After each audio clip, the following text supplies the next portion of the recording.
everybody, and welcome to this October-November 2020 edition of the Bizarre Briefing. Bing, bing, bing. I am Bryce Castillo. Joined as always, we've got Brandt. Hi, that's me. We got John here in studio. Hello. And Corey. Yep. And we're joined again with Heather Gardner. Thank you for joining us, Heather. Hey. No problem. This is the behind-the-scenes podcast about all of the stuff we do here at Bizarre Magic, including the YouTube channels like Modern Rogue and Scam Nation, the podcasts like Night Attack and Cord Killers, scamstuff.com, the online store, and all sorts of other fun goodness. So thank you everybody for joining us. It's been. I was telling John this earlier while we were shooting some ads earlier today, that this show, Bizarre Briefing, is fueled by when we have shoots, but because we've been doing these kind of shooting stints where Jason's staying here, that means that we get a lot of stuff that we could talk about, but we're very tired because we're just shooting nonstop. And so we're doing yet another dual month kind of episode of the Bizarre Briefing. So this will cover some of the stuff that that happened over October and November. Yeah. And a lot did happen. Very briefly. This is the Bizarre Briefing. A very brief briefing here. So day after the last episode of this show was recorded, and Heather was in town. Heather was in Austin, watching over some of the shooting stuff. You probably saw, it's been talked about to death almost at this point. Brian did come down with COVID-19. He did catch it, and the people who are on this show today did not catch it. We were able to kind of lock down and keep exposure limited as much as possible. And now he has gotten over it. He's got the immunity, antibodies, and all that stuff. But it was like the day after, I think, was when he got tested. Yeah. A rapid test, and he found it. And it sounds like it was not fun. He and Bonnie, his wife, got it, and that didn't sound fun, even in their... No. I won't call it easy, but certainly not life-threatening symptoms. So that's just a little bit of housekeeping there on coronavirus, COVID-19. And so as a result, Heather's 1 week visit to come and work with us and learn how things actually happen while we're shooting, it turned into like 2.5, 3 weeks, because we had to quarantine for 2 weeks before we could send her home. Right. What a fun trip to Austin I had where I didn't get to do anything. And instead of even staying at our cool facilities that are built for visitors, our other person, David Rowan, also he tested positive for COVID. So she had to move out of here. She had to live in my living room for 2 weeks. And so that was fun for us, but we survived. We got along. Yeah, we watched the entirety of The Boys. It was fine. Nice. Season 2. Yeah, it's good. And you guys knew each other before all of this. We've known each other like knocking on 10 years now. Wow. So that makes it a little bit easier. I mean, I go home I live by myself, and so that's there's some toughness with that. Yeah.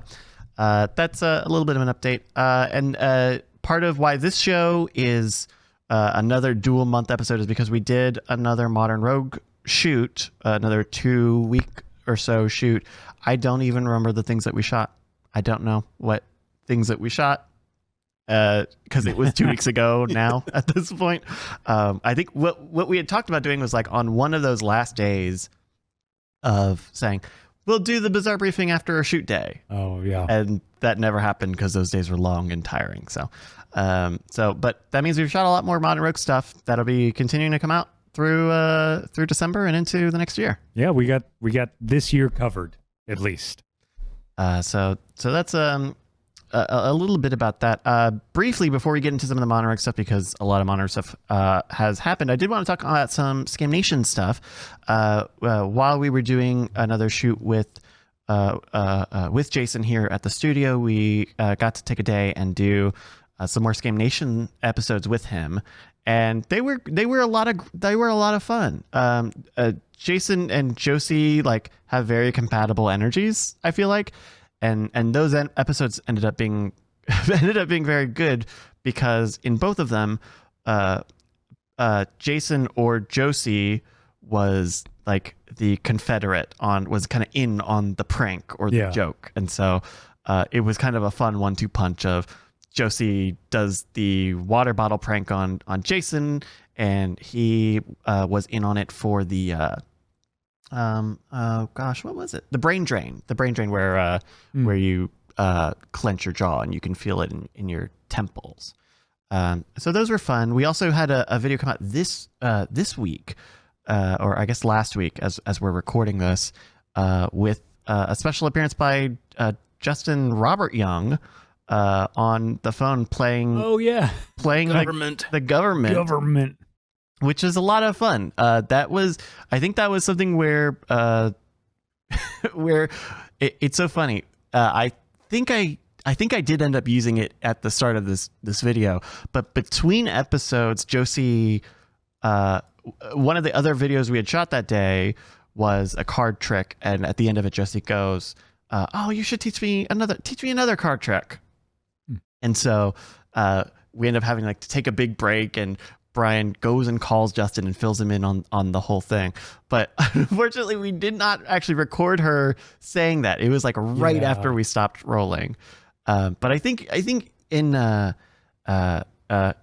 it ends up being fine in a very short, kind of self-contained story. I love it when my daughter says, "Teach me a card trick." Mm-hmm. Here's a card trick.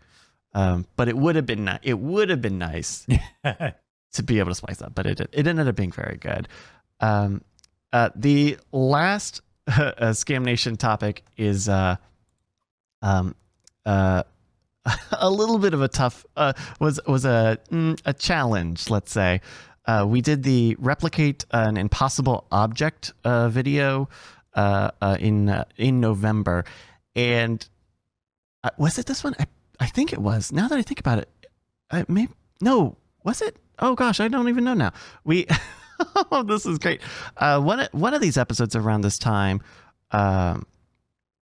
we had an issue with one of the cameras where we were repositioned to go get some B-roll at the end of a shoot over the shoulder with Brian, and I think it was the impossible object then, and I raised the center pole on one of the tripods, and something jostled in the camera, and it power flickered, and so it didn't end up closing the file. Damn. which is frustrating. We had shot about 15 minutes of footage at that point, and in the past when that's happened, you would maybe lose a minute or so of footage. In this case, I ended up losing 5 minutes of footage, the entire back half of that video.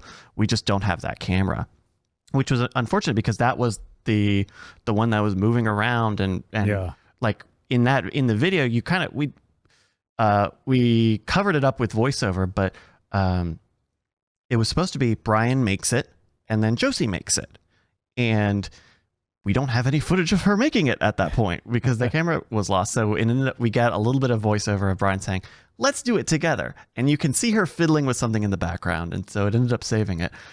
But it was a very tough. That was a very tough. And that's the second time that's happened to you, right? It has. Yeah. And the most tough thing, more than even losing the footage, is that in repairing the footage, it doesn't all come back perfectly. There are little hiccups and glitches, and it jumped 4 frames here. It jumped back 2 frames, which makes all of our multicam workflow really difficult, especially when you make a proxy of that footage, because then the proxy of that footage is also messed up in a different way.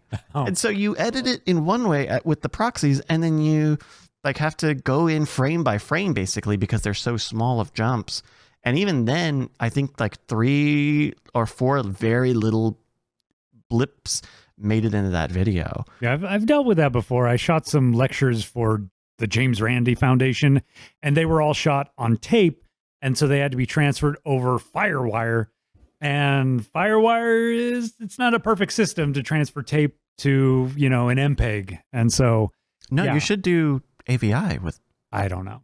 You should do fair. I was not in charge of handing me the footage. As someone who used to do DV tapes, you really should just go to AVI, I believe, is the way to. I mean, even if they were, I'm sure there was still been a frame missing here and there. And So that's some Scam Nation stuff. Let's change gears to Modern Rogue.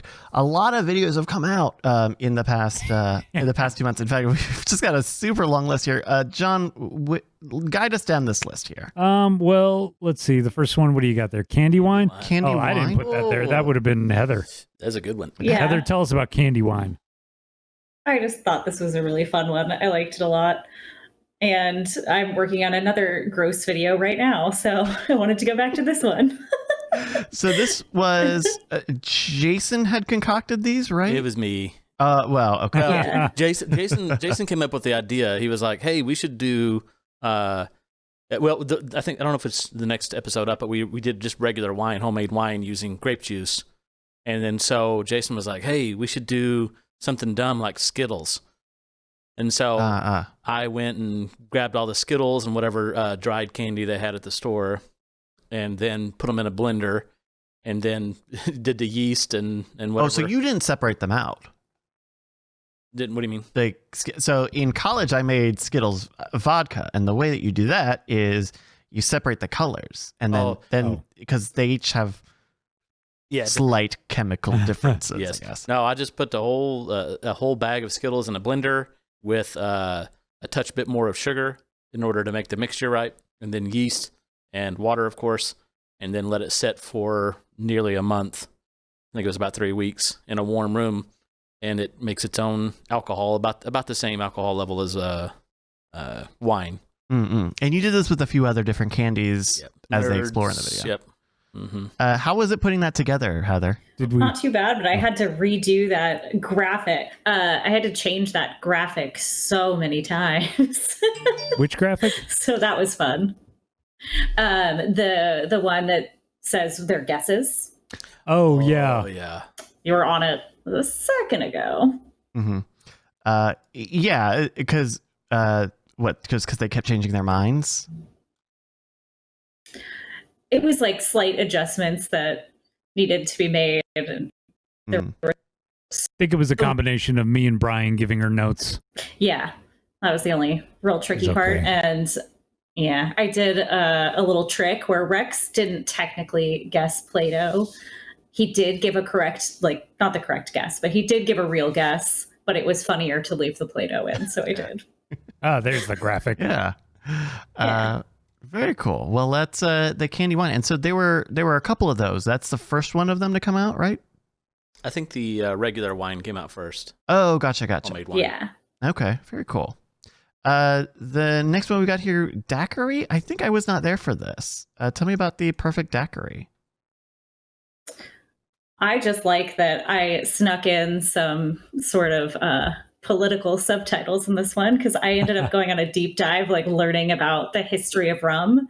A lot of slavery going on with rum. Yeah, Jason mentioned Christopher Columbus, and I was like, hey, fun fact, did you know that the express purpose of his trip was to conquer lands and enslave people, and that he brought sugarcane everywhere so that you could have slaves make the rum and then use the rum to buy more slaves. So I worked that in there, and I was pretty proud of that in a silly video about making a daiquiri. Here's your history lesson. But it's good. I think a lot of people... I think it's kind of well known that people have, for lack of a better word, beef with Christopher Columbus. Oh yeah, maybe not the specifics of it. So that's a good bit of kind of context to add into a video there. Yeah, we. And I learned, as I say, also learned about the British Navy having the rum rations.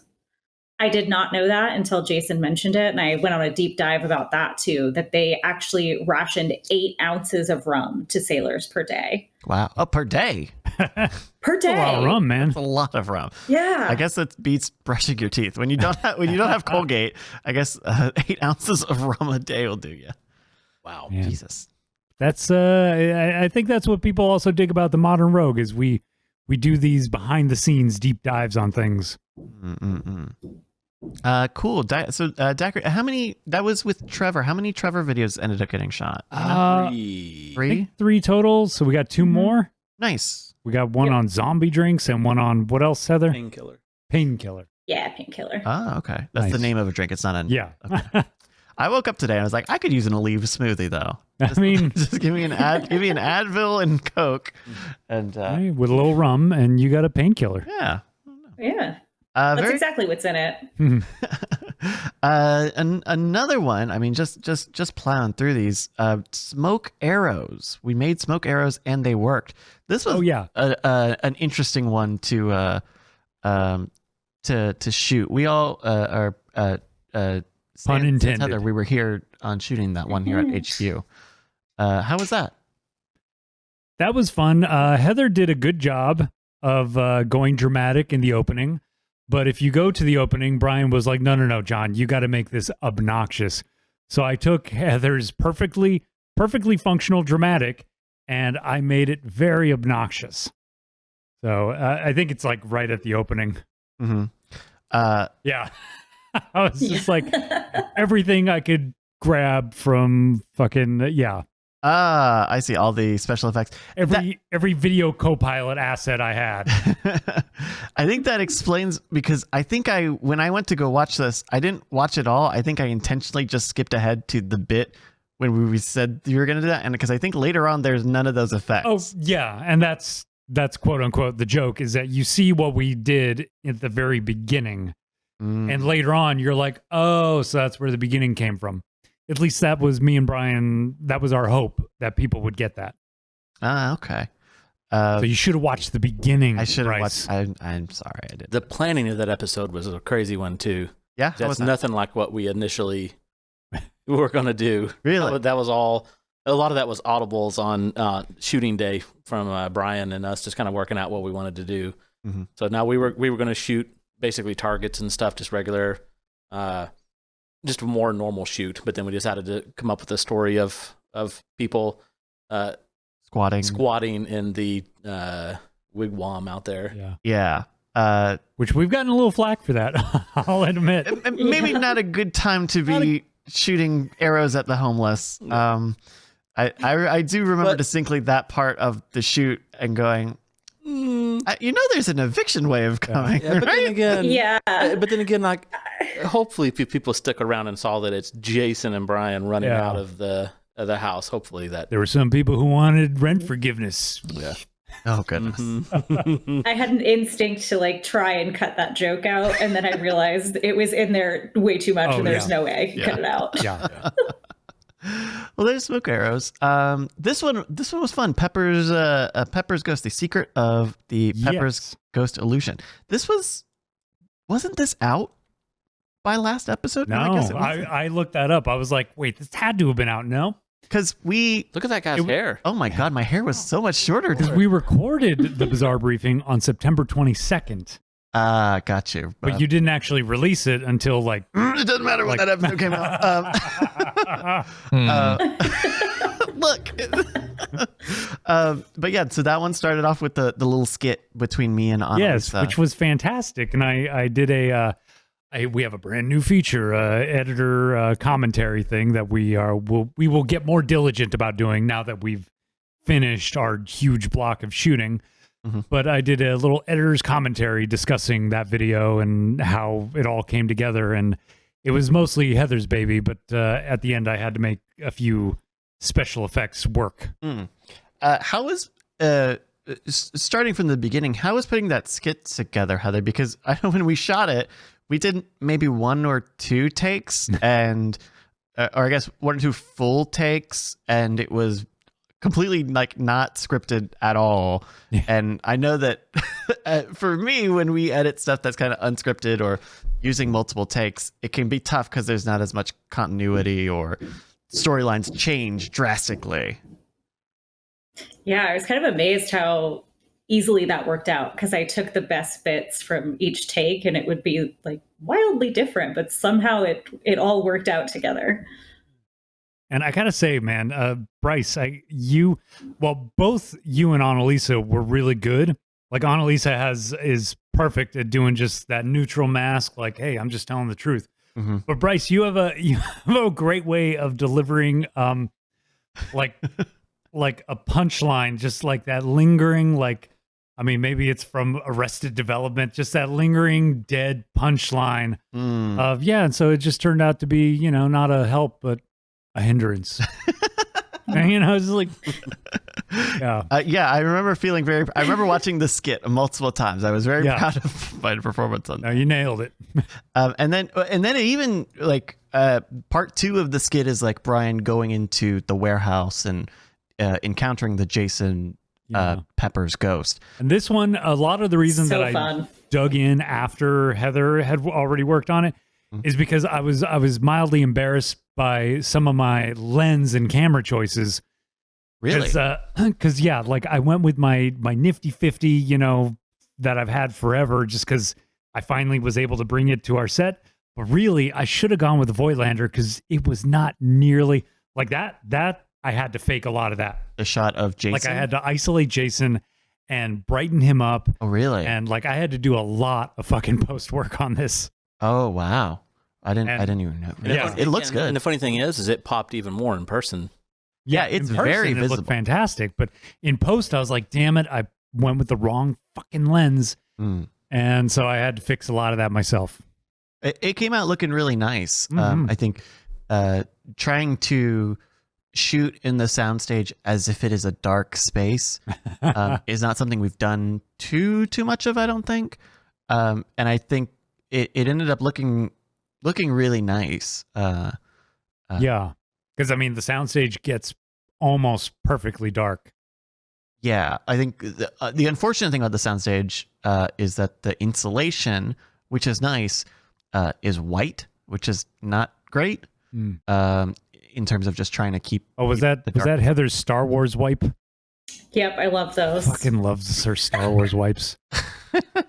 Oh, but it's like at an angle. It's not a full horror. So it's classy.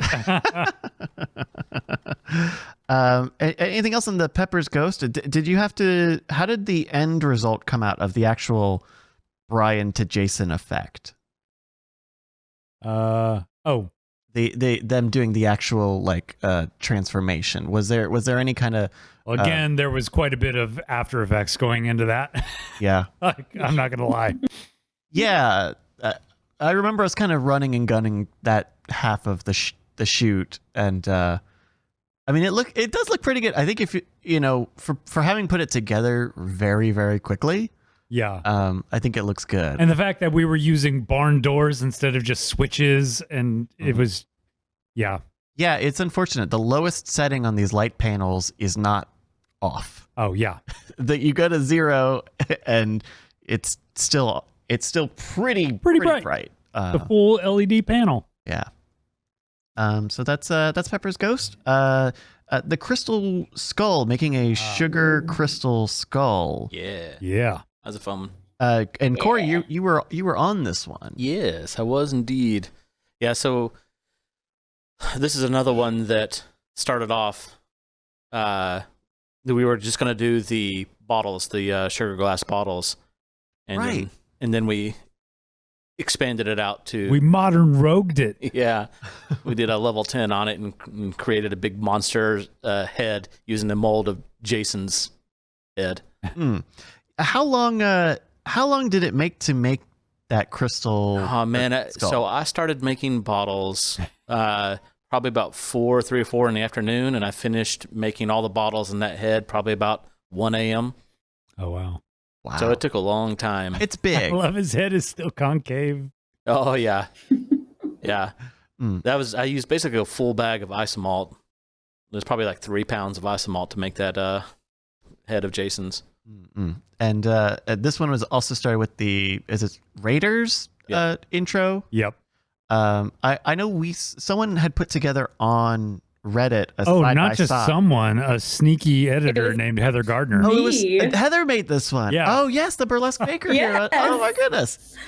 So yeah, one and the same. Modern Rogue Crystal Skull versus Indiana Jones, and you cut together the original clip alongside the Modern Rogue one. Yeah, and am I wrong in assuming, Heather, that this was your cheeky way of showing me, hey, my original timing was just fine.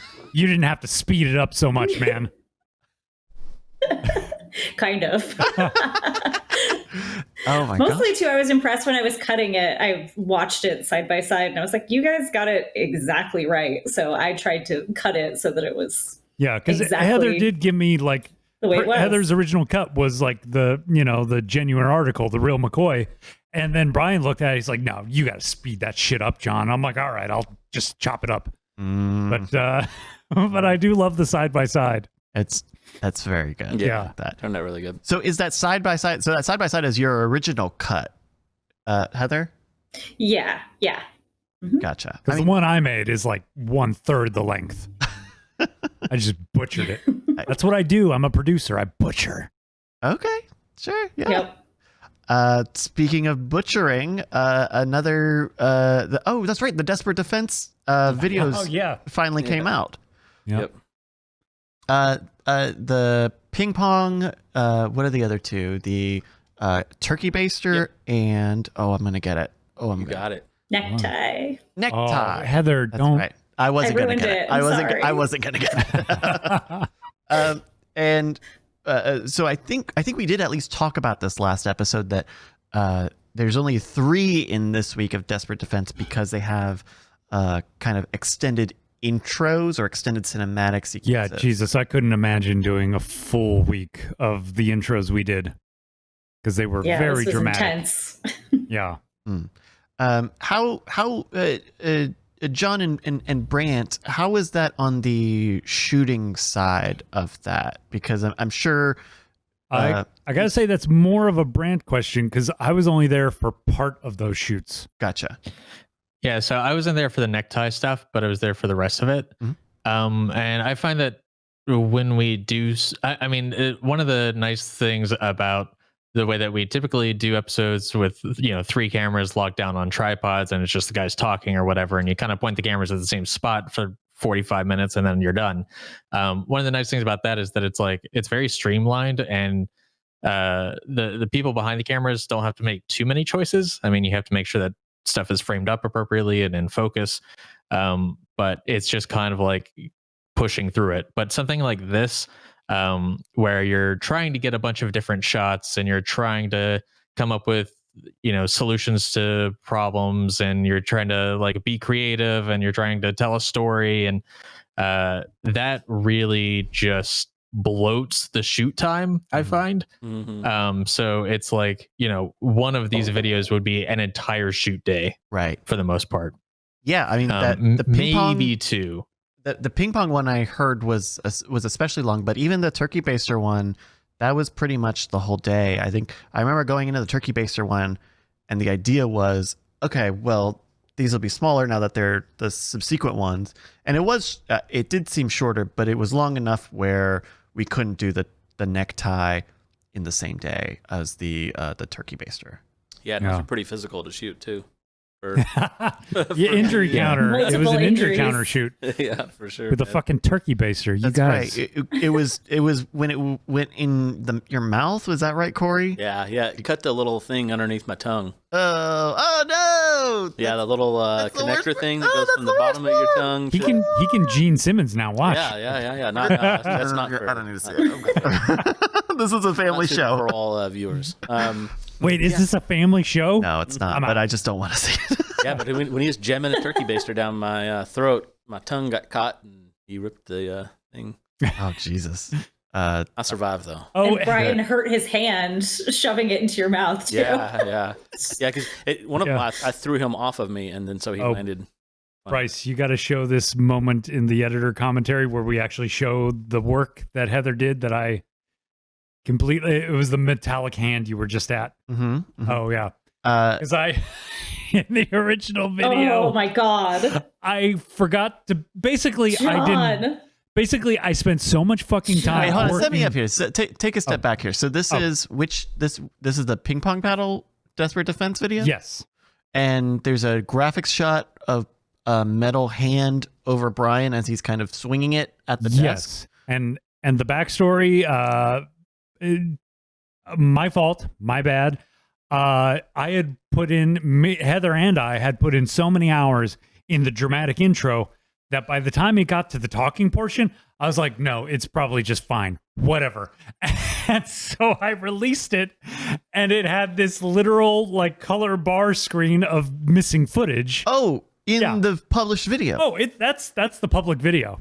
Is it still there? It's still, of course, it's still What there. why did You can't take down stuff and yeah, it's still Well, there. I will say there have been a couple scam school episodes from a handful of years back that definitely did get pulled down. That I was like, ooh, that's not good. Right. That's my thinking is I know with Scam School, if we caught something and if it was like only an hour or two after published, we might pull it and re-up it. Not in Modern Rogue, my friend. That is just up there. And here's the crazy thing. Not a single comment has mentioned it. Really? Yeah, No. not a single comment has mentioned that there is a full like second and a half of no footage. And so my apologies to Heather because she matched perfectly like Brian moving his hand when he was making a joke about something. Yeah. And I just didn't catch it, and it's out there, man. It's in the ether. That's wild to me. That is a wild. Yeah. And I even pointed out to Brian like 2 days later. I was like, Brian, did you see this? He's like, no, I didn't fucking see this. Jesus Christ. He's like, oh I only no, caught it. actually, Yeah. he said what he said. He said, I thought it was like part of a joke or something. Oh my god. I'm like, sure. I was just really proud of the joke, so I went to watch it. And it looks good. She looks did a so really good. good job of John. motion tracking it. Oh my god. My Thank fault. I'll take the blame.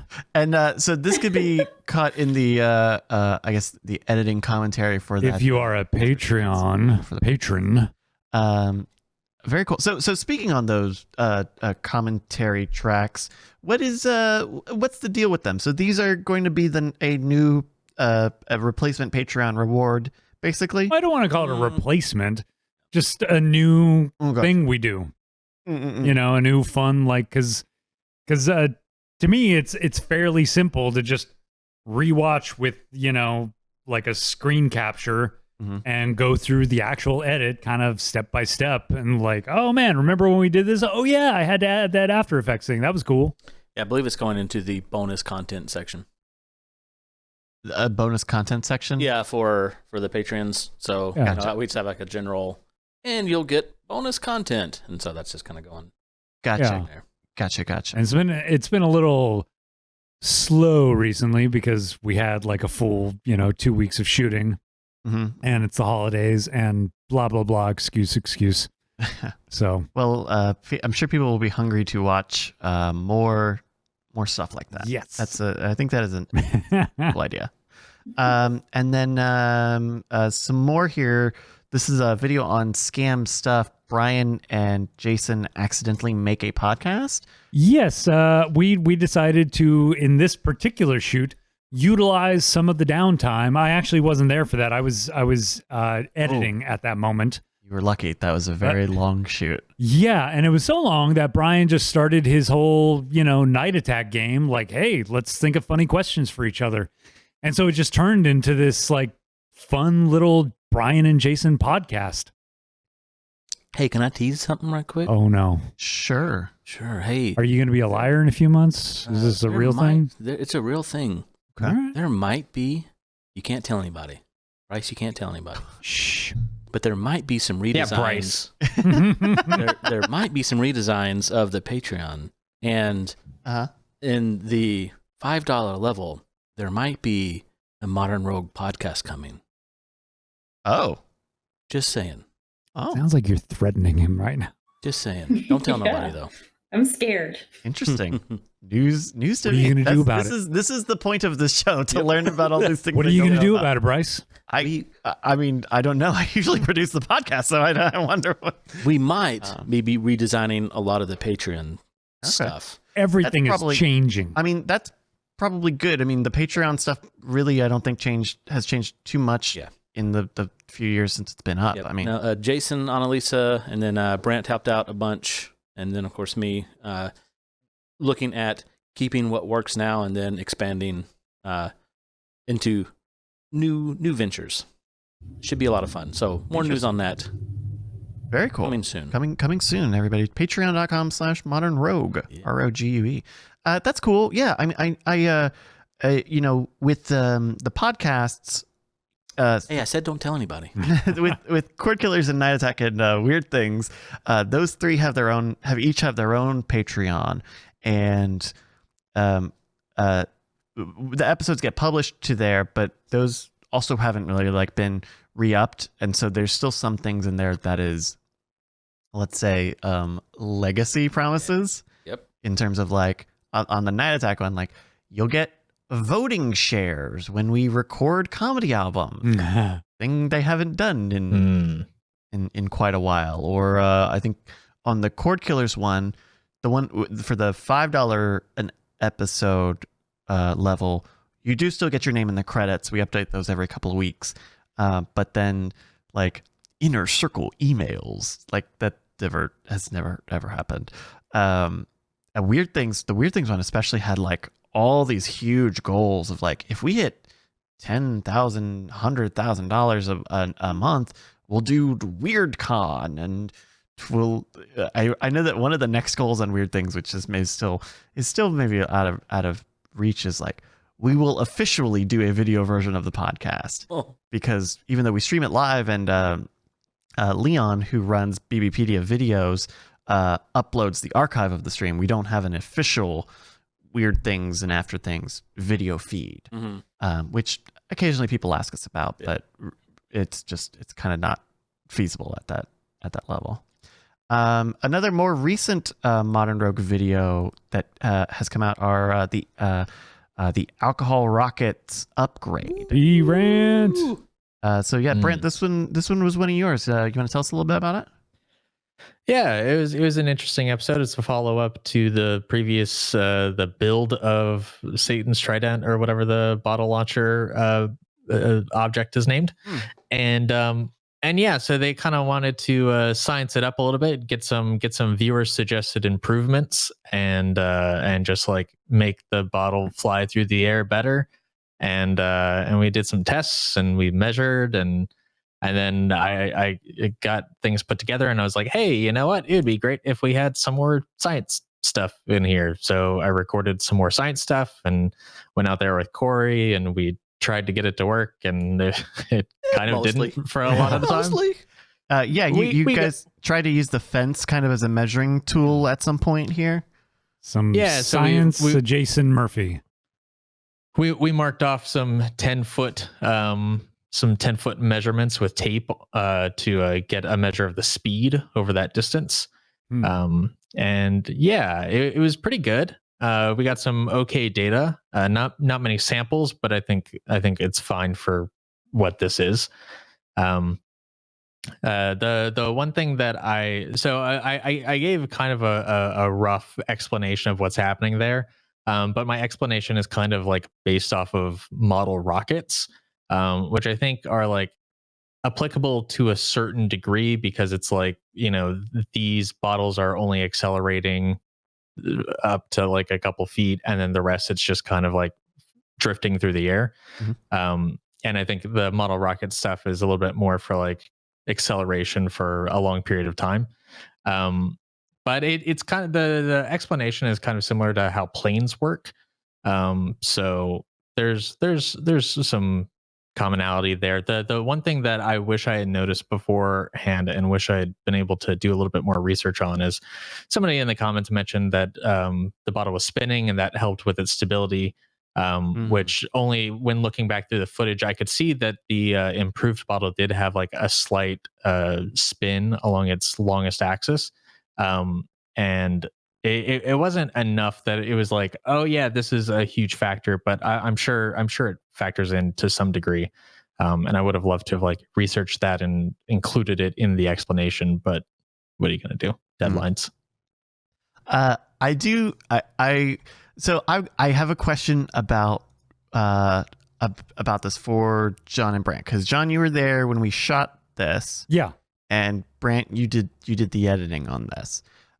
One thing I noticed that didn't make it into the final video was the bottle tracking, which was I'm sure not great in terms of trying to zoom in and catch it in real time as much as possible. How did that footage end up looking, and uh, uh, I don't want to. I was on that camera, so I'm trying not to put this in a way. This is why didn't you use my footage? Because that's not what I mean. Sure. Why didn't you use his footage, Brandt?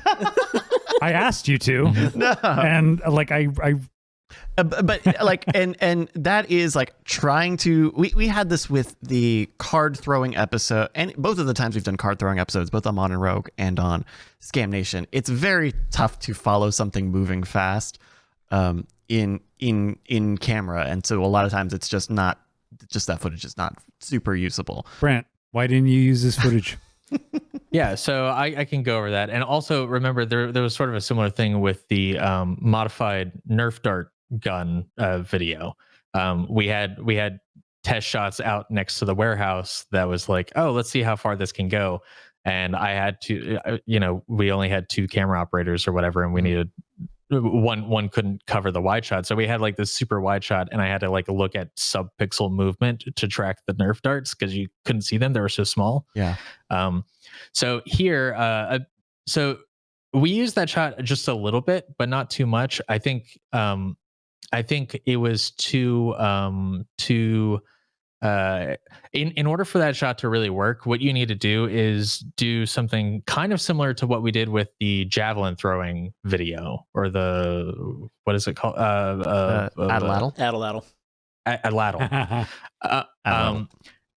And so with the Atlatl, basically you need to be like right behind them as they're throwing it, be as wide as possible, and then push in as it gets further away. And that's really the only way I can really feasibly see tracking something that is that fast. You need to like go as wide as possible when it's at its fastest speed, and then you can push in as it gets further away.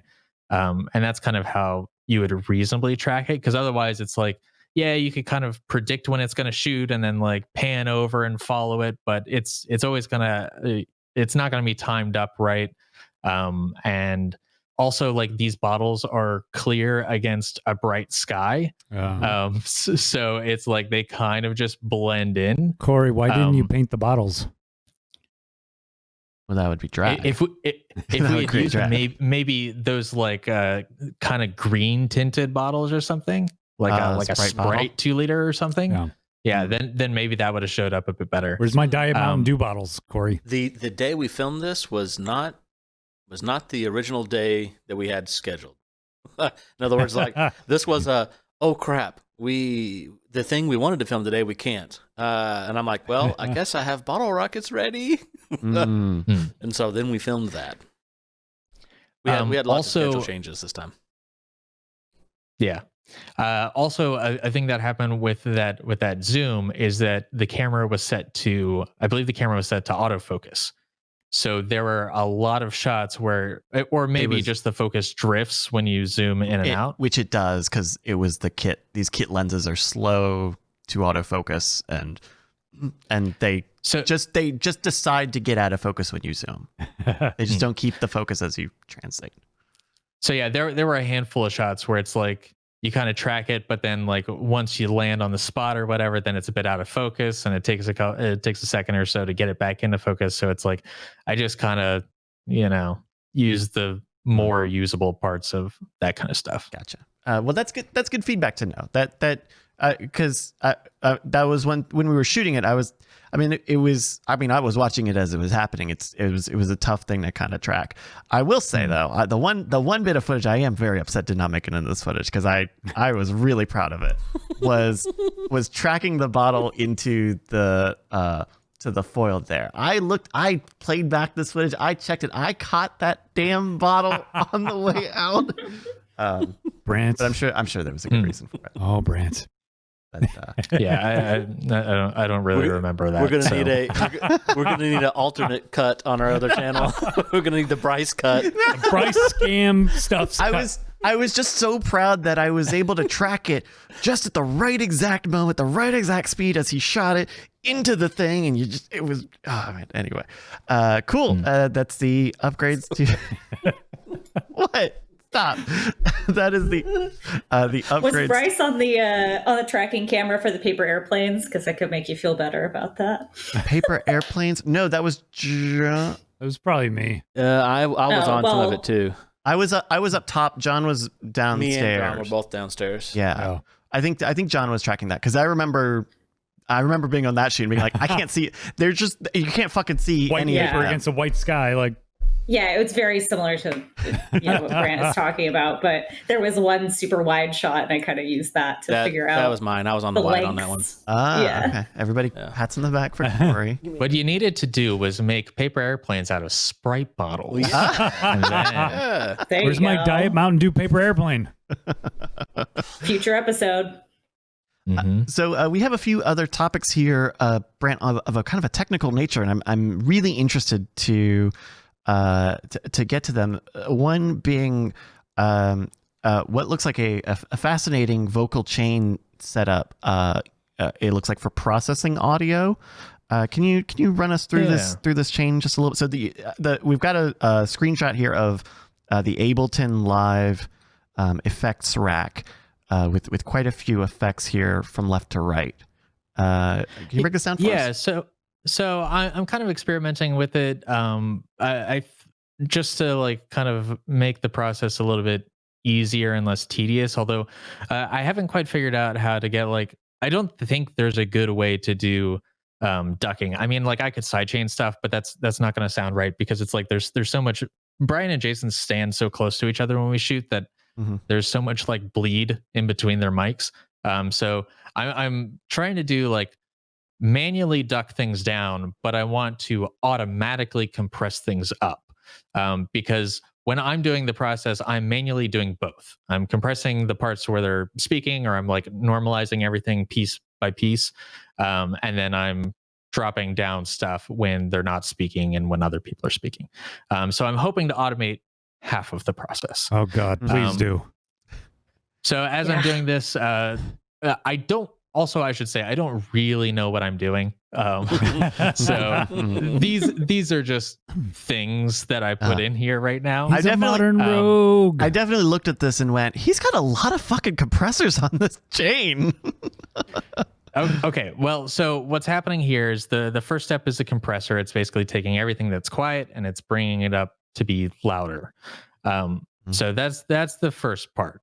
Soft reducer is basically taking, and I actually think at this point I've maybe swapped soft reducer and compressor in just their order.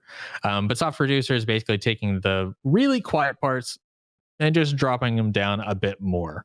That's hopefully to take out things like atmospheric noises, or if like a person is talking from behind a camera or whatever, and they're far enough away that they're kind of quiet, then it can kind of drop that down a little bit more.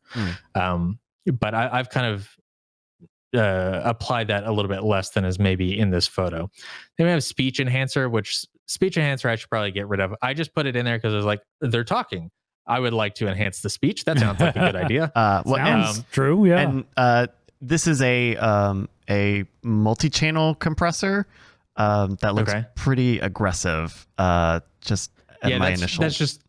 That's just default settings. So I should probably take that off until I kind of know what is happening there. But that was just like an initial throw this in here. Then we have a vocal EQ. EQ is just to kind of get it to, sound where I want it to sound. It's kind of raised up in the high ends a little bit, dropped down a little bit in the mids and lows. A little bit of a cutoff at the very low frequency, but not like super harsh. Then we have a glue sidechain EQ, and that was just there for sidechaining to the other vocal. So that way, if somebody is talking loudly, then the other track will be dipped down a little bit. Yeah. Just so that way it cuts down on some of that bleed through. Right. If people don't know, a sidechain is where if you have two audio tracks, you can compress one track based on the audio of the other one. So like what you said, if track A is loud and track B is sidechained to track A, side B will get quiet when the A gets above the threshold. It's a form of ducking. Yeah. So right now I have a sidechain, but it's like pretty subtle. I think I've even kind of dialed it down a little bit more than is in this in this image. This was kind of like version 1, and then I've kind of tried to like dial everything back a little bit and a little bit and a little bit. And this is Ableton, right? Yeah, Ableton. Because I've noticed a few times, Heather, you've gone with Audition to repair some audio. What is the difference, or like, why didn't you go with Audition? Why didn't you go the Adobe way? Well, and this is all being asked from a guy who knows less about audio than anybody. So, right, sure. So, like, I've used Audition a little bit for like repair stuff. Ableton is a little bit more, designed for like music creation and audio manipulation in that context through that kind of lens. And I just want to learn Ableton better. So I'm using it more for stuff like this, just to kind of familiarize myself with the tools. I think sometimes it's a little bit easier to do a variety of manipulations in Ableton than Audition. Audition to me is very much like, oh, if you want to record a podcast and you want to have like these handful of like ways in which you can edit the audio, then like sure, it like Audition feels very functional and utilitarian and pragmatic. And I'm sure there are people who are probably skilled with Audition who can do all kinds of wild stuff. But Ableton to me feels like it's easier. Ableton feels like it can be a Photoshop of audio where you can just like really get in there and warp stuff and manipulate it. And Ableton's also how you make your MIDI keyboards and stuff come alive, right? Sure. Yeah. It's Live is mostly made for making music. Okay. Primarily, I would say. Where Audition, and this is very broadly, you can do both with both. It's not a big deal. But Audition is, especially if you're repairing audio, is very, very nice because Audition will deal with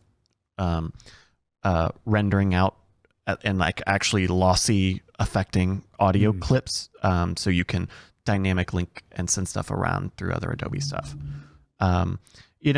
Speaking of like vocal processing, I think I've mentioned before on this program, but for a little bit there, I was using it built into Premiere. They have, what is it called now?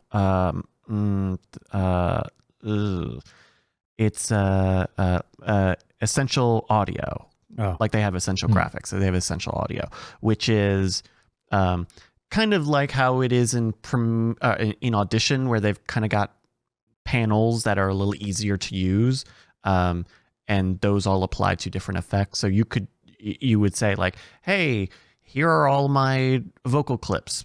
Click this button to auto match their volume. Here's a slider for compression. Here's a slider for noise reduction and stuff like that. I was using that for probably a couple of months with Scam Nation, and what I found frustrating about that process of using Essential Sound versus what I'm doing now is that Essential Sound is just a control panel for effects. And when you apply something from Essential Sound, it adds those effects to all of your audio clips that are using it. Which, when the way I cut up audio and stuff, that's a lot of audio clips, and that's a lot of audio effects, to the point where it'll actually affect playback, having that many, suddenly every clip or all of the active audio clips have compression and noise reduction and this and that and the other thing. It ends up kind of being a lot, which I don't like. Yeah. I've ended up, I should have gotten a screen cap because this would have been a perfect addition to this conversation, but I've ended up adding into my template file just a standard, I think it's the dynamics effect in Premiere to the audio track mixer. So everything in the 1 and 2 tracks, which are generally audio or generally vocal audio, we'll just have it applied automatically. And so it's kind of the same thing in terms of audio distance or microphone distance, and that, when we're doing Scam Nation with Josie and Brian, Josie's a kid and a pretty quiet speaker. Brian is a loud presenter, and he ends up right. But I find that cuts. I've found settings that work for me, and that dynamics is really nice because it mixes a lot of this stuff in. You get a compressor. There's an expander, which would be similar to your soft reducer here, of saying, okay, if the audio is below this threshold, make it quieter by a certain ratio. You can do like a gate if you want. I don't love the gate stuff in Premiere very much, but I found that just having that in my template file has pretty much gotten me where I need to get. Like, that at least cuts down a lot of my process in terms of, like, the thing that takes the most time is going in and cutting and finding the clips that I want to reduce and quiet down, so that only really the active speaker has got a normal volume level to it. And then once you're giving that effect that kind of pre-duct audio, which you do end up having to do manually, then that kind of smooths everything out for a lot of cases. It's not perfect, right? It doesn't take into account when someone is talking very loudly rather than when they're quiet, but they're kind of close to their mic, and it's meant to be quiet. Like, you kind of still have to go in that, but I find like that tool within Premiere manages to save me some time. But it's the audio track mixer in Premiere, which is like fine. You still can't make a preset for stuff in Premiere, let alone the audio track mixer. But you can't just say like, cool, I like these settings, snapshot them, save them, and then let me apply them to a different track. You have to manually do it, which is infuriating. I'll admit I've never really dug like too deep into like the audio editing workspace in Premiere and like used all of their audio tools. But to me, editing audio in Premiere has always felt like editing video in After Effects. It's like, you can do it, but I feel like it's not like the best tool for it. I mean, there is the advantage of like keeping it all in the same space, and not having to like open up another program or do something elsewhere. But I felt like that's just it's not like really optimized for that kind of thing. I would say it is. I think it's very similar in your metaphor in terms of doing nonlinear video editing in After Effects, which you should more do in Premiere. But I think Premiere's audio stuff is pretty good. I mean, especially in terms of talking about some of this basic stuff in terms of compressors and expanders and EQ. I think that you really get 95% of the way there. Like, I have taken stuff into Audition to use some of its more fine-tuned like audio cleanup stuff to deal with noise or background stuff, and Audition is fucking stellar at a lot of that stuff. Some of the stuff that it does is miraculous, when you can save it. But I would recommend taking a look into that, because I think if you can find something that you can live with there, you'll also save some of the headache of, okay, I have to like finalize my audio cut in Premiere and then take it to Ableton and process it through Ableton and then bring it back or something like that. Well, actually, just to speak to that specifically, I go ahead and just take the full audio track of like, here's everything Brian said, unaltered, run it through the Ableton stuff, and then take that into Premiere and then cut that along with the original file. And then it's like, if I find that, my original compressor was slightly off on this track, then I can just render out another thing, go in Premiere, and then just replace the file, and it automatically populates it in my timeline with all the same cuts and everything. So that's just how I've been experimenting with it for the past episode or two. Gotcha. John, how do you end up handling audio? Heather, how do I end up handling audio? I do it. And we go with Brandt's old school method, which is you chop it all up, and if they're not Premiere. talking negative, Heather, 30, you take 30. over. Go for it. Yeah, I just duplicate the tracks. So the second version is -15, and then I just duck out any point where that person isn't talking on the main track. That was the one change I made to Brandt's original method. Because he would chop up when they're talking and when they're not talking. Mm-hmm. And I duplicate the track so eventually you will have one track where they're talking and the next track is them not talking. Wait, I don't because every time they don't talk, we set it to -30 on the gain? -15. -15. And when they are talking, we set it to not just -4 on the gain, but -4 of loudness peaks on the peaks. All peaks are -4. Yeah. And I kind of have to chop it up into little bits sometimes to get it to actually recognize the peaks, which is the hard part. Yeah, sometimes Premiere doesn't know when it's peaking or not. And I think it might be just because of the way that what you're describing is exactly what I do, but I don't split out, say, one person's audio track into two discrete tracks within Premiere. What is the benefit? What do you get out of doing? You could highlight the whole track and make a change to it. I see. As opposed to, wait, are they talking now or not talking now? Hold on, let me figure it out. Oh, nope, this track is them not talking. This track is them talking. I can highlight and fix.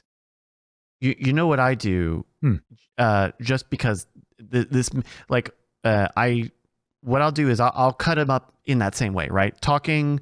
I will classify the audio with cuts as either normal talking, overlap talking, laughter or exclamations, loud stuff, and then not talking. And with those, I use color codes. I use the color in Premiere because you can set a keyboard shortcut. So now when I hit Alt A on a clip, it makes it rose colored. That is for non-talking. And then what is it? Alt Z for overlap talking, Alt X for laughing, exclamations and stuff. And then you can right click on a clip and say, pick everything that is this clip's color. Oh, nice. And so I don't have like one drag access to do all that, but I generally don't need that, right? Yeah. Like my process is like, once I've determined it should be quiet, then you just kind of do that once. Okay. Yeah, I've never looked too much into the benefits of color coding, but I would say check that out, because that is like how I'm able to do my audio stuff relatively quickly. Is that, I do a pass where I'm just classifying stuff, and then I do some broad stuff, right? All the laughter, exclamation stuff just in general is going to go down by 10. Yeah. The overlapping stuff is going to be fine. The active talking, you should check for active peaks and stuff. So Brandt's showing us here a little bit of his screen. I just have a million cuts everywhere. You don't color it? You don't I really thought you would color code. See, that's exactly what we do, except we double up every audio track. Oh, y'all got a color code. We should. I just keep it nice and organized. I don't need a color code. I just go through it one by one. I just go through it from left to right, and so you have to highlight individually in between when they're talking and not talking. I mean, he does it. He's saying he does it in time. He's onion skinning it. Okay. He's just going as it, right. Am I describing that? Yeah. I'm just like they say a phrase, cut off the ends, cut in the middle if there's variance. Select those clips and then do the normalization adjustment. Check out the color labels. I think that might save us a little time. Miss Gardner, what do you think? I don't know. Give it a try. Well, now you got to color code them. Oh gosh. Well, also, I feel like I've gotten in the zone with it, where it's just not that hard for me anymore. We're like, I feel like color coding, it's like you select it and you push a button and then it color codes it. But what if you select everything and you push a button and it normalizes it to exactly where it needs to be at the end? So like it skips a step of then later having to select everything that is one color code and then applying an effect to it. I'm just applying an effect to a thing that I just highlighted. I guess, and maybe it's easier for the Scam Nation stuff, but that means I'm faster at categorizing it in real time or on the fly, and so I can make a cut and while it's still playing, and then at the end, just do the gain adjustment and stuff. Interesting. Audio work sucks. A little bit different. No, I hate doing audio. The worst. Yeah, I just kind of like the last step is just listening to it, then I manually adjust everything because I feel like I'm gonna have to do it anyway. Speaking of some technical stuff, this one is way more out of my expertise, Brandt. But it looks like you had gotten into some of the action script stuff in After Effects for responsive designs. Yes. So scripting in After Effects is really powerful when you are able to utilize it for yourself. For people who are watching the video feed, I'll show you what the episode title cards typically look like before I applied the scripting. So basically, you'd have these 3 stacks of basically text layers, and each of these text layers and kind of headers are like 100 pixels apart or so. And basically what you would do is if you went through and you were like, oh, I'm going to modify who was in this episode, you would have to edit the text file. And now the text file is a different height. So you would basically have to select the header beneath it, and then you would have to move it and adjust it. And then you'd have to select all of these text files, and you have to move it down to center everything. Just a little bit of a hassle, but effective. And then I would have kind of a center reference that I could use to make sure that everything was perfectly lined up if I needed that. And I didn't mind doing that and applying that process. But if we're restructuring how some things get published here, and so John is going to have to go in and update title cards for my episodes, and I want to make it so that when John edits the title card, there's no way that the spacing can be misaligned. There's no way that because I just leave it as is, and I'm like, it's fine. Well, I'm not saying you would leave it as is, but I don't think you would go in and be like, okay, it's exactly 4 squares here. I appreciate you would just be like, that. It's close enough. It's close enough. It's right in there. That is what I've always wanted from all my coworkers, to anticipate my shortcomings, to anticipate my. I'm learning. See, Heather knows. So what I did, and I will benefit from this as well, is I did some scripting, so that way if you adjust any of those text layers and you add lines or remove lines, it automatically keeps everything else perfectly in sync with it and adjusts the other text layers appropriately and keeps everything perfectly centered. Oh, nice. That is pretty saucy.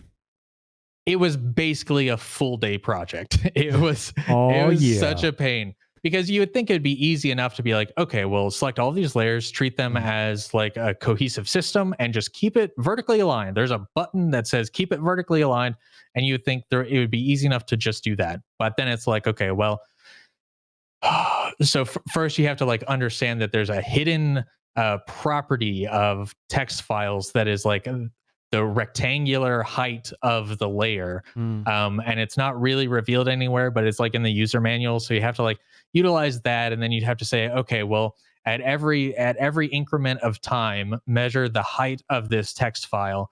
And then if this is modified, then you need to adjust these other text files by half that height in different directions to like keep them perfectly aligned. In theory, you would think it would be easy to just, why not just have one text file and always keep that center aligned? But then header images don't move with it. Yeah.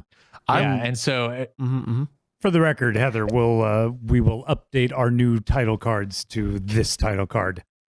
Cool. Yay. Cool. I think it's that way it'll be uniform. Sometimes. Yeah, 1, it'll be uniform, and 2, it's like sometimes with like the older style of things, sometimes with like musicians or whatever, if you got like a really long musician name or something, then it kind of like gets really close to the middle column, and you gotta make it like uneven or whatever. I have that problem a lot. So this definitely helps with that. But before you guys fully update the template, one thing that I have gotten just an unknown amount of time. Bryce's name should be bigger. Is that? No, an unknown amount of time saved Should be first. with After Effects graphics and templates like this is using the essential graphics stuff in Premiere. So in After Effects, you can say, hey, this sequence is going to be like this. Here are these values I specifically say that are editable, especially for text, but I think you can do it for a lot of other stuff in terms of properties and all. And so what that makes it possible to do is in Premiere on the essential graphics panel, when you can bring in, I think they're MOGRTs, or I think those are the files for them. You bring in that template file. Delicious. And it and it treats it like kind of like a dynamic link file. But when you click on it, not go into it to edit in After Effects, but when you just click on it in Premiere and you go to that essential graphics, you see text fields and you see editable attributes there. And so it seems like that would be something that could also work in with this. So you would have just, this is our MOGRT for an intro. Here's the field for the title of the episode. Here's the field for music credits, cast credits, and sponsor credits, and it accepts line breaks and all of that stuff. And the other reason the only reason I recommend this is that it's easy to implement. It's not really easy, but it's pretty easy to implement, especially if you're at this point where you're already got a lot of scripting stuff in there. Yeah, I mean that sounds like a thing that could totally happen. For me, like whenever I'm editing, I've just always got Premiere and After Effects both open, and I'm just going back and forth between the two for like, I got to make this custom animation, I got to do this thing or whatever. Yeah, see, my After Effects is very piecemeal. Very like, I do this one thing for After Effects, it gets a whole separate After Effects project. Whoa! You know, I've noticed that it's very strange to me. Like you know comps, right? You should just use a new comp. There's also bins. There's folders that you could put, different stuff in. Nothing. Anytime I do an After Effects effect, it is a whole separate After Effects project file. You will get much better performance if you keep it in a single AE file. I would just let you know that right now. All I know is I'm glad I have y'all to do all this. Because I want nothing to do with any of this. Yeah, you want to stay as far away. Brandt is showing off his folder structure. Good lord. God, that's daunting. Put it away. That is daunting. Okay. Look at how easy that is. And it's just one file. The one file is very seriously, you should do the one file, at least for the performance thing. Having it dynamic link with multiple AE projects. Is that what's slowing me down? It's very likely. I don't know. I don't know how many effects you guys are doing in Modern Rogue. I'm doing a lot. I use it but the lower thirds on Scam Nation, those are those essential graphics, and so it's still able to be basically an After Effects comp with this this transition in, and then it's of a certain length, and then it's got a transition out built into it. But you can go in and say, okay, line A should be this, line B should be this.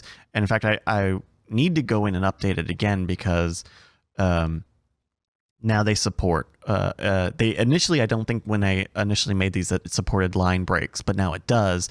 And the line, the leading values are just totally fucked. And so if you wanted to add a second line on, say, if you wanted to say add a third line of a second line of little text there, you wouldn't be able to, or you'd have to like duplicate it or do something weird to kind of make it appear all in once easily. But that is the amount of time that has saved me from opening up After Effects and creating a project file just for this video project, and going in and typing all the text in After Effects, and then going out and then changing my mind, like especially just changing my mind on the wording and stuff. Just being able to do it in Premiere is so valuable. So I'll just say, if you're building something out now, there might be one other bit that is a big time saver. Good God, I hate looking at all of that code. That just I don't want. That does sound convenient. Yeah. So basically, I spent like a good while putting a lot of comment fields in here as well, just to like explain everything, just so that way, in case anybody else needed to look into this, they could know what's going on. But also, so if I ever had to edit it, I could remember what is happening. Sure. Because there is a lot going on, and there's a lot of like defining terms and a lot of learning about what different things are and how to reference different things. And I had to take a break in the middle of this and go eat, and then like think about things while I was eating. Mm-hmm. It was a hectic time. And I will say there is such a deeply unique satisfaction to saying, like, I have this goal, I have this idea of these text fields are going to be dynamically adjusting to each other in just exactly the way you would imagine they should be able to, and then coming up with like learning like all of the tools and like all of the infrastructure behind everything to be able to make that work, and then figuring out like the right functions and like equations and stuff, and then finally getting it all put together and it just like working perfectly. There's like no feeling like it. It's incredible. Man, it's just surprised me so much that this stuff is definitely designed by engineers and not by humans. People? Hey, that's my line. Yeah. That's my Well, Because man, I tell you what, it's like WYSIWYG all the way, man. Why is that not a drag and drop? Why is that not the first? Why is that not the default option? because it's old. I mean, for lack of a better, like, these are, professional software packages based off of an old, generationally updated. Photoshop was like fucking Terminator 2. Yeah. Right. Like Photoshop, James Cameron had like a working system, and it worked. It functioned back then. Sure. And so that's a part of it, right? Like, it's not built from the ground up to be easy, because it's, they have, they're just not trying to do that. Well, But I mean, you know, like, because there's so much After stuff Effects is about it. definitely- Intimidating. I feel like it's definitely designed by people who like fucking around with Linux, and they're just like, oh man, we just love like typing in codes and just stuff happens on screen, and it's like, I'm there for it. Like, Linux is just a text adventure, but an operating system, and it's great. And I think After Effects is great too, because it's very similar. Well, and that is kind of what they're trying to do with some of these essential graphics and essential audio stuff, is to try to make it a little more slidery, focus a little more, I have a problem, I need to just click the thing that says reduce rumble. To varying things, right? I know what the thing I should do is when I want to reduce rumble. I don't need a control panel. But for people who don't, I get it. Yeah, a couple of our other remote editors tried to get some essential graphics past me. I'm like, no. You got to take that to After Effects, buddy. Oh, in terms of like pre-made essential graphics stuff? In terms of like they would present me something, I'm like, that image slid in a slightly not modern Rogue way, and I looked it up as like, nope, they were trying to do something in Premiere. It's like, you got to take it to After Effects. All right, we need that bespoke animation. you guys get much more time to edit Modern Rogue than I do on animation. So all of this, I'd do everything in my power to not open up After Effects if I can help it. Well, very cool. So I love it now. Yeah? I never really did a whole lot with it before this, because I'm not a techie. So I kind of have to like look things up when I'm figuring out how to use After Effects. And that's what I love about Heather. She looks stuff up and she doesn't ask me. It's so fantastic. There's a through line. I have a long history of being a PA, so I'm used to someone giving me a project and going, I don't know, you better figure it out. Don't ask me a question. Goodbye. I feel like I know After Effects really well. Like, I've used it longer than Premiere. I've used After Effects for like 12 years or something at this point, and I have to look stuff up constantly with After Effects. Yeah, but that's part of the reason I love it. So. Okay. It's a fun puzzle. We're running a little short on time here. Brandt, you're building a computer? Ooh, you're finally going for one. Yeah, I was using the Doghouse computer for a while, and then Brian wanted that back at HQ. And that got split up among people. So now I'm back with my 6-year-old computer or whatever that I built on a budget back when I built it. And computer parts have come a fair ways for 6 years. So I thought I would build a new one. I got a CPU. Oh, and you already got the parts. 64 gigs of RAM. And I got a motherboard. And that's about it right now. So I've got like half the parts. Wow. And there's some things that'll be easy to figure out, like CPU cooler. I just need to decide on one and buy it and get it shipped in. Power supply, I just need to decide on one, buy it and get it shipped in. Are you doing water or air cooled? So I was thinking of doing an AIO, so water cooling, but not like the high end ridiculous custom water cooling stuff. Yeah, because that's just for like, people who can't accept reality. That's for people who love Quake LAN parties, which I love Quake LAN parties, but also I can't afford it. So I was thinking about that. You got your little puck and you sit it on the CPU, and then it goes up to a radiator, and you just put it at the top of your computer. So what are you doing with your old system or current system, I guess?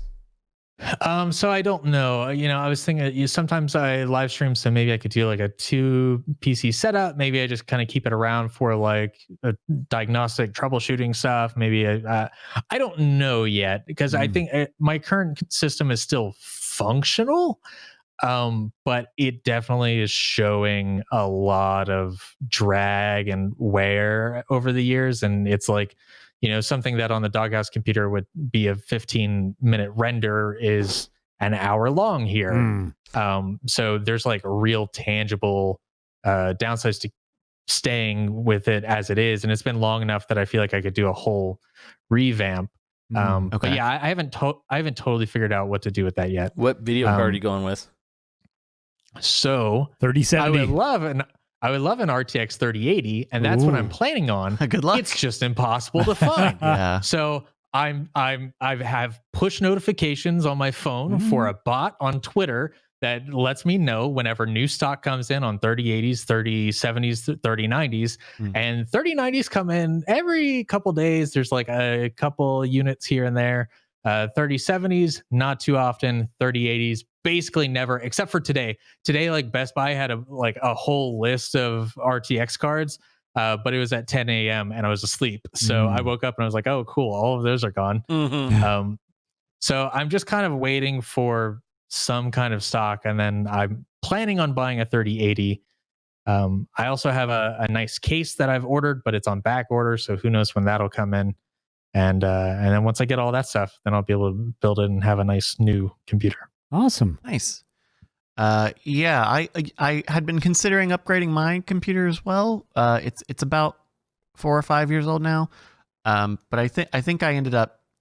I originally was flirting with the idea of maybe just upgrading it, but the processor in it was actually pretty good for the era that it came out in, and so it's still pretty good. And to upgrade it would mean getting a new motherboard. And the second you think about having to get a new motherboard, you might as well just... You got to get everything. And so I said, I'm just going to get a PlayStation 5, and I'm going to continue to edit the way that I do.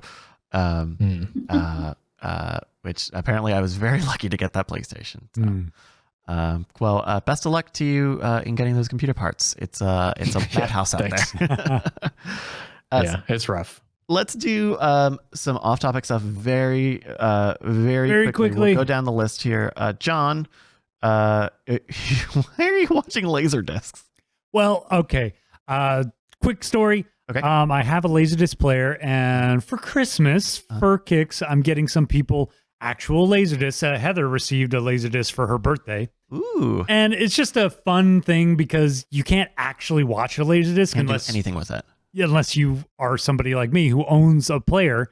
This is manipulative. Here's a gift, but you have to watch it with me. But no, they're art. They're art. I give them to people in frames so they can hang them on their wall. Nice. Because that's all you can do with a Laserdisc is it's a beautiful piece of art. Anyway, I thought, I got all these Christmas Laserdiscs kicking around. I wonder what this movie does look like on Laserdisc. So I got to play it. My Laserdisc player doesn't play it. It just keeps spitting it out. I'm like, well, that's bullshit. And so I took it to a local electronics shop to get fixed. And it cost way more than I thought.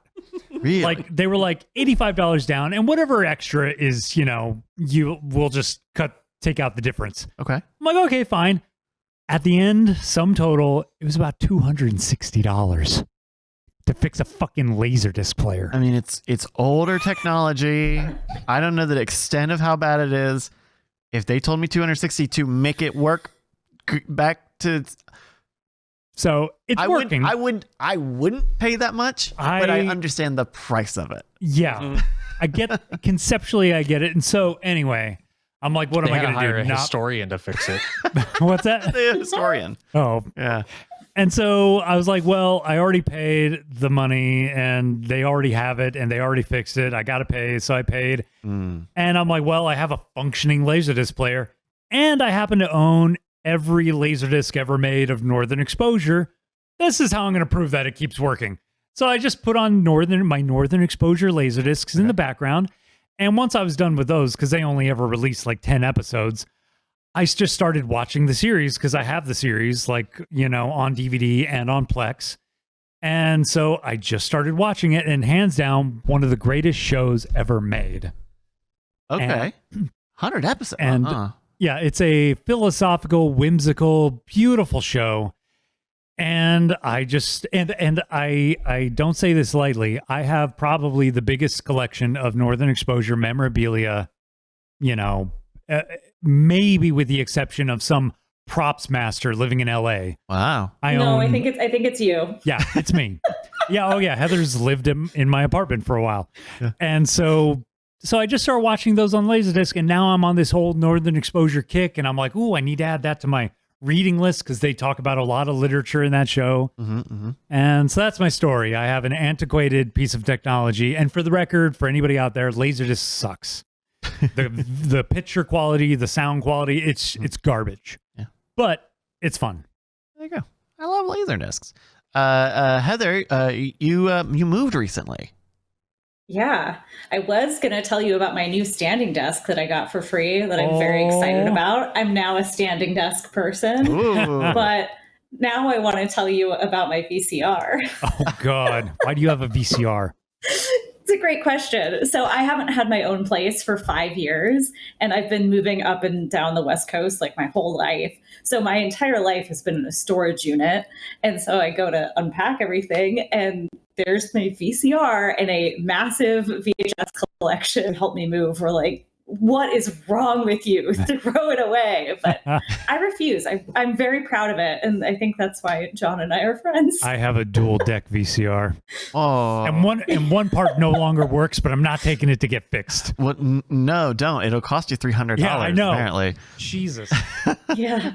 I don't think anyone will fix the VCR anymore. They'll be like, no, just oh no, toss my it. guy, give you my a guy DVD will fix player. it. Here's a DVD player. Enjoy. Very cool. Corey, what's up with you? How's things? Well, things have been good, man. Basically just still recovering from the last Martin Rogue shoot. And now we're prepping for the next one coming up here in a couple weeks. What? January. January. It's already halfway through December. You said a couple weeks. You said, it's the first week of December, right? You can't scare me like It's that. the end of the first week. Okay. It's the 8th. Yep. But now we'll start shooting again. In bizarre briefing times, that's the 2nd of December. Christmas is tomorrow. That and this is my one week right here to actually get a bunch of stuff done around here. Operation side of new payrolls and all that kind of stuff. He fixed the smoke detector. I did fix the smoke detector today. It was broken? Ooh. Well, it was beeping at us intermittently. Oh, that just means a new battery. Yeah. He replaced the battery. He fixed it. I'm sorry. fixed That's it. $300, John. Solved it. Yep. Brandt, what's up with you? I'm almost done watching through TNG again. What? Nice. At the end of season 7, and I'm like, oh yeah, this is still fun. I'm enjoying that. I've been hanging out. Yeah. What else is there to do, huh? Let me know if you ever want to borrow the Blu-rays again with the commentaries. What? I would have had to set up my Blu-ray player. Oh, that's yeah. a steep hill to climb because it's in my closet. I know a guy who can fix it. I'm sure. Very cool.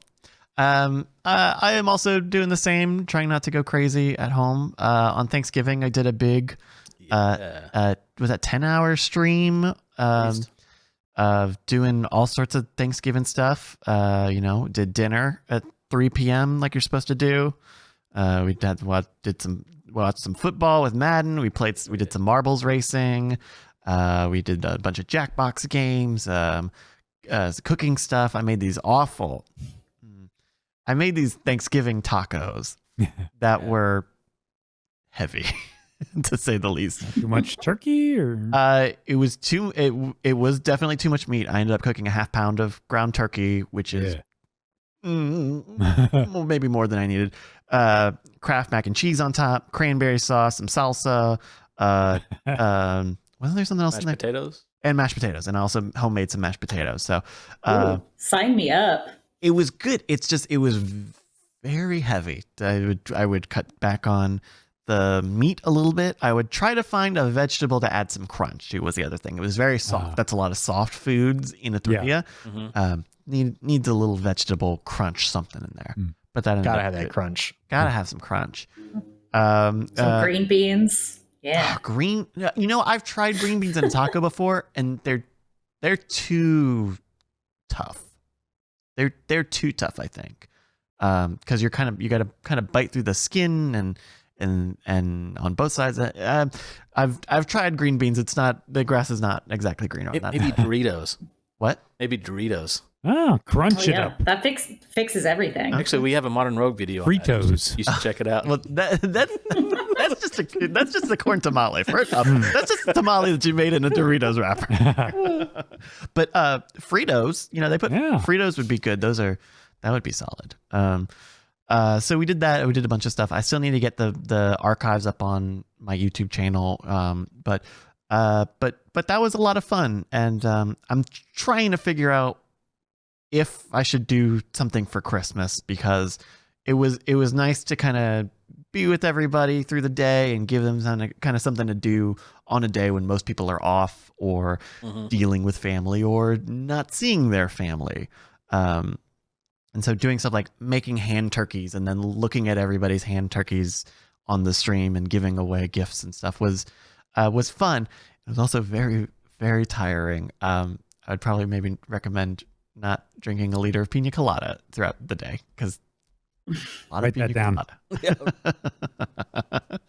All right, well, that is going to do it here for the Bizarre Briefing. We did it. Let's do some plugs. We'll start with Heather. Would you like to promote anything this episode?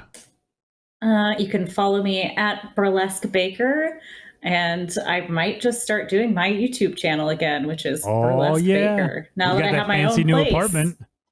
Yeah. Ooh, no John to film it this time, but it'll be all right. If you ever move to Austin, hint, hint. Oh my God. Oh, we got the Burlesque Baker up here. Check it out. Yeah, dude, check her out. The Burlesque Baker on YouTube. Oh God, that Among Us video. I forgot I did that. Corey? Yeah. No, you're nothing. Good. I'm good. I don't have anything. Go check out the Modern Rogue on Twitter. I've been doing lots of the tweets on there. Oh, nice. At Brandt, Modern Rogue Show. You can still tweet on there, buddy. So if you ever hop on there and help me out. or no not. Pressure. Social media is tough. Social media is or not tough. But yeah. So I've been handling the Modern Rogue Twitter. So go check out. Cool. Check that out, John. Twitter at Skeptically Pwned. Nice. PWN. PWND. No vowels. No vowels. That's right. Well, in pwned. In pwned. And Skeptically still has the Skeptically's got 3 vowels that are in that. Yeah. Brandt. Got to put that disclaimer in, like the banner, the header info. You can find me on Twitter at Gatowag. That's GATOWAG. Same username on Instagram, Twitch, and maybe someday I'll be able to talk about a personal project I'm working on, but not today. Excited about that. It's exciting. It's really cool stuff. Thank you for those plugs, Brandt. Sorry, these are real. There we go. You can find me. You can find me on Twitter at Brycas, BRYCAS. I've started using Instagram a little bit. I'm Neshcom, NESHCOM on Instagram. Trying to post a little. Haven't you always been on Instagram? I've always been there, but I very infrequently used it. All right. So I'm trying to post a little bit more there, and I really didn't promote it much. So My Skeptically Pwned has an Instagram, and you will see our feral cat on there quite a bit now. nice. Oh, I just tagged you in something today. Oh, I snap. think I just tagged you in something today. So Instagram, hey, social media, whatever. And you see me streaming a lot on Twitch, twitch.tv/Night Attack here, which is where we carry this show sometimes a month or every month or two. Quarterly Bizarre Briefing. We do the Bizarre Briefing here at twitch.tv/Night Attack, or go to bizarrebriefing.com where you can find past episodes, time codes, information, all sorts of good stuff here. We've been doing this show for like 5 years now. There's a lot of industry and creative editing nuggets within the archives of this show. So please check it out. Bizarre Briefing. Bismarcky Briefing. I was this close. Bizarrebriefing.com. Check it out. Or you can watch the video version of the show at YouTube. YouTube.com/scamstuff, which is where we post it. Thank you, everybody, for joining us here on this November edition of the Bizarre Briefing. Until next time, bye-bye. Bye. You say he's Bye. just a friend. You say he's just a friend. Oh, baby, you got what I need. We're going to get a DMCA strike on that. Diamond Club hopes you have enjoyed this program.